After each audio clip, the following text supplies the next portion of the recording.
Mahirap mamalimos, mahirap humingi ng tulong. Kaya hangga't kaya natin, magtrabaho tayo. Si kuya nga po pala ay nagbebenta ng mga gulay.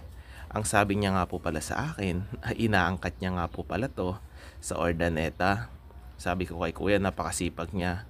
Ang sabi niya naman, mahirap daw kasi umasa, kaya hangga't kaya niya daw, didiskarte siya para kumita. Hi! Ako nga pala si Lovely Jim, isang dating OFW. Mayaman na pala ako, kaso pera na lang talaga ang kulang. Sa umaga nga po palang ito ay tinawag ako ng aking magulang. Kasi nga nandito na si kuya na nagbibenta ng mga gulay-gulay. Si kuya nga po pala ay suki ng aking mga magulang. Kaya araw-araw nga daw po pala siya ay nag-iikot para humita. Araw-araw nagro-rolling siya ng mga gulay. Sabi niya kasi mahirap daw kasi umasa at lalong-lalo na malakas pa daw siya. By the way nga po pala, bumili kami ng kamatis at mga iba't ibang gulay. Nandito nga po pala kami sa harapan ng tindahan ng aking mga magulang. Yan nga po pala yung mga binili naming gulay. Kasi nga si Mrs. mahilig talaga siya sa gulay.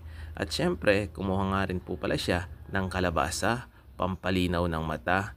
Ang gagawin nga po pala ni Mrs. sa pagluluto sa kalabasa na yan ay lalagyan niya ng alamang.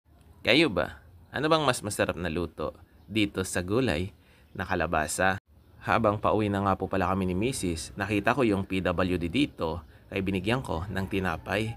Yan nga po pala yung bahay namin, at pagkadating ko nga po pala sa bahay namin, ay nagbigay nga po pala ako ng kaunting ulam dito sa bahay ng aking mga magulang. Kasi nga, give and take naman po kami dito. At nakita ko nga po pala siya ay nagluluto rin siya ng gulay. Kaya sabi niya sa akin, kuha daw ako ng lalagyan. Pero ang sabi ko, okay na kasi kakain na kami. Ang ulam nga po pala namin ay munggo with longganisa. Ganyan na pagkain. Thank you Lord. At syempre, kasama ko nga palagi si Mrs. Alam nyo, every time na kumakain kami, gusto ko kasi sabay palagi kami kumain.